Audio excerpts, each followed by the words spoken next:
Hey there, Virgo. I am doing a reading for you. These are timeless readings for really whoever finds it, but I am titling it a Virgo reading, thinking of it from that perspective. So thanks for joining me. Let's see what's going on. As always, take what resonates, softly release the rest, and don't forget to like and subscribe so you can stay connected with future messages. Now, let's see what love is bringing toward you. You have some really interesting energy here. It's so funny because you have the King, Queen, and Page of Wands. So there's this fire energy. Maybe you have a lot of fire sign friends. I don't know. But let's get going here. The World at the bottom of the deck, this is reaching some sort of completion, accomplishing a goal. You may have completed something recently, and that's wonderful. Be proud of that and be happy about that. But don't get too discouraged if you're then kind of like, well, what do I do now? Like there's almost a little bit of a void or an emptiness. Some people experience this as a natural part of human nature. You know, once you accomplish a goal, then you kind of like, okay, well, that was great and all, but it's not the end all be all. It's not like, okay, I accomplished that goal and now my life is complete and I'll never want anything again or need anything again. I'm just full, I'm whole, it's done, done deal. That just isn't human nature, and it's probably a good thing because we need to keep striving, right? It's life's the journey, not the destination type of energy. Let's pause here. This reflection invites you to consider, do you feel a little bit of uneasiness or restlessness after completing something significant? You may be feeling like, AHM, what am I going to do now? Just a little bit of that undercurrent of uncertainty about the next chapter. But you're going to find your passion from the looks of these cards. At the top, you have the Ten of Cups, which is the happily ever after card. So what's your happily ever after? It's going to look, there is no definition of happily ever after. I mean, fairy tales are crap. So your happily ever after could be being alone. It could be a successful career. It could be traveling. It could be a family and settling down. It might feel completely different for every single person, but to really think about it like, what is my ideal? And make sure it's your ideal though, not what society tells you, not what your friends tell you, not what the Joneses are doing. I was talking to one of my friends. I've been single for a long time. I'm divorced, and everyone's kind of like appalled that I've been alone for so long. I mean, I have my son here, so I'm raising a child, but people are just like, I can't believe she's been single for so long. Some people get these weird looks and judgments. And I was talking about that with my friend who is not married. She's had a significant other for probably 20 years. They live together. They own a house together. I mean, they're married. They're about as married as you can get, but not actually married. And they don't have kids. And so she gets the, I can't believe you're not married. Why aren't you married? Why don't you have kids? You may have experienced this kind of pressure. Like, you know what? Because I don't want to be married and I don't want kids, and why do I have to? These expectations, so don't put any expectations on your life that are not truly your own, that you really feel is important.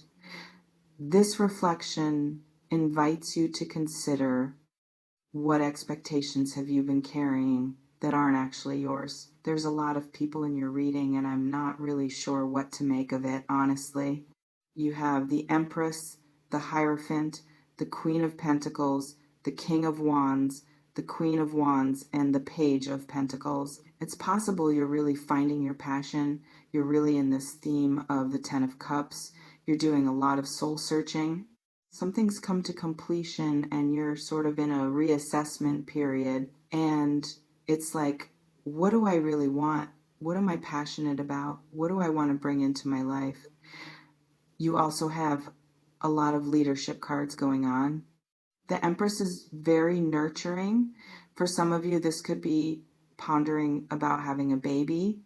The Empress is Mother Earth, giving birth, nurturing, bringing creativity, bringing things to life.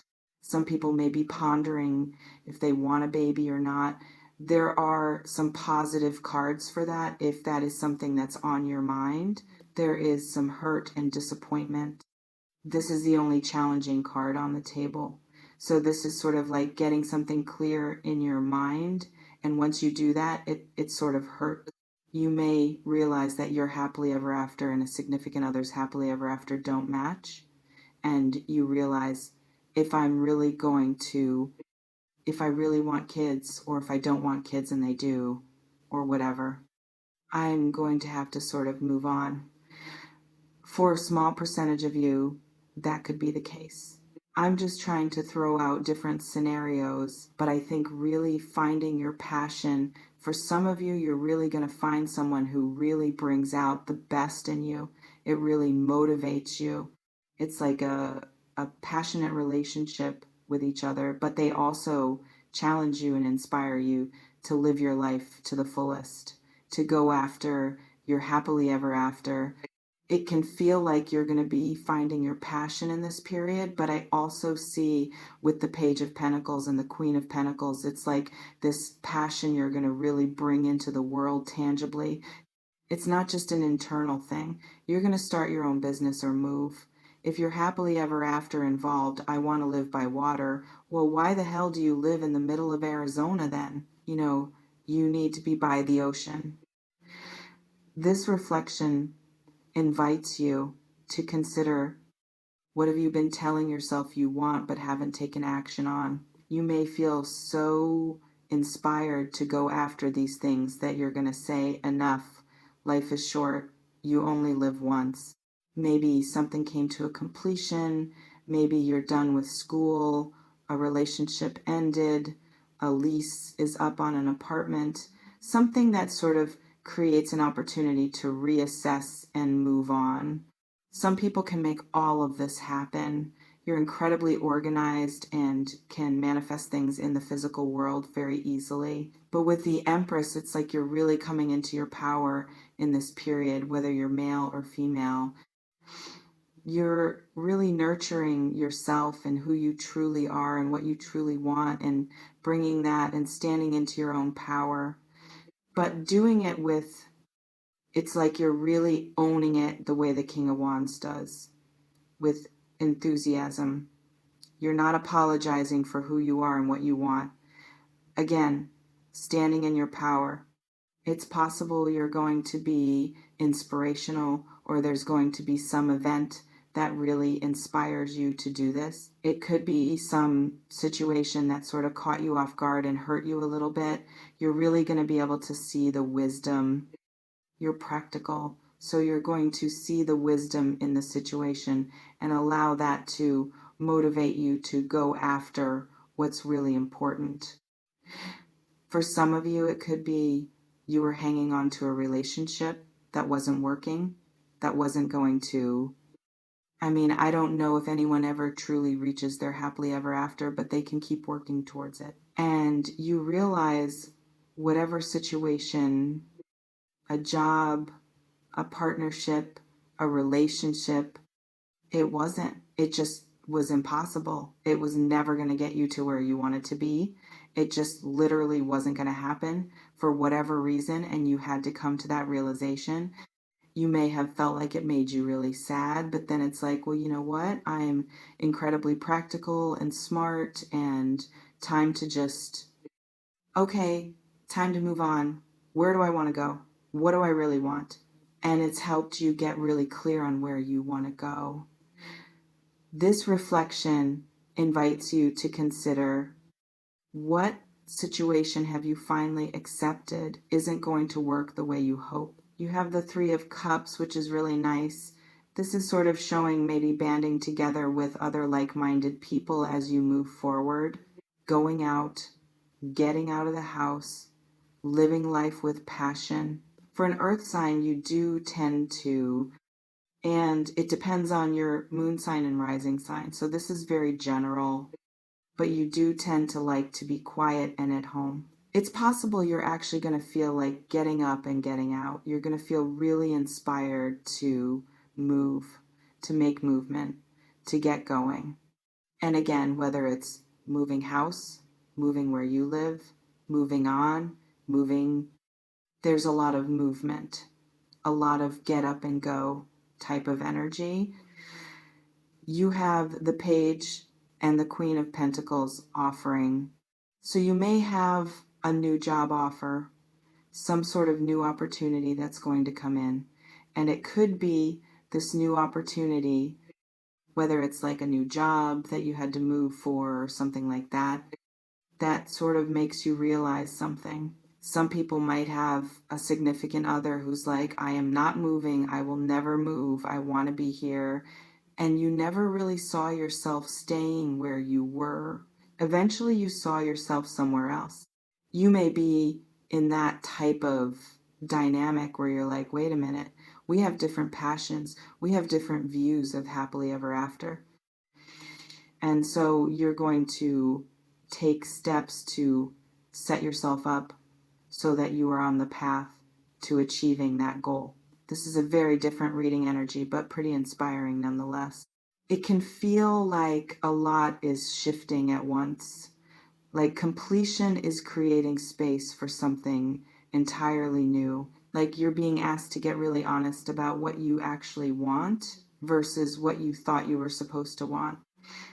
This reflection invites you to consider if you could design your ideal life with zero judgment from anyone, what would it look like? You remain in complete control of what you create next. You can honor your truth. You can pursue your actual passion. You can move toward what calls you instead of what's expected of you. The power is yours. It always has been. You may notice reading this has brought up clarity about something you've been avoiding. Maybe relief that it's okay to want what you want. Maybe sadness about letting go of what isn't yours. Whatever it is, honor it. Take what resonates. Softly release the rest. Trust yourself. Before we close, I want to ask you something. What's one thing you've been telling yourself you should want that you don't actually want? Drop it in the comments if you're ready to release it. And this, if you could move anywhere or do anything without obstacles, what would you choose? You've reached completion, and now you're standing at a crossroads. And the beautiful thing is you get to choose what comes next based on what you actually want, not what anyone else wants for you. Your happily ever after is yours to define. Your passion is yours to discover. Your path is yours to walk. Not eventually, right now. Trust yourself with this. Trust that wanting something different than what's expected is valid. Trust that you're practical enough to make it happen. Trust that standing in your power serves everyone better than shrinking to fit. I'll see you in the next one. And listen, the completion you've reached isn't an ending. It's a clearing space for you to finally build what's actually yours. Start there. Your true happily ever after follows.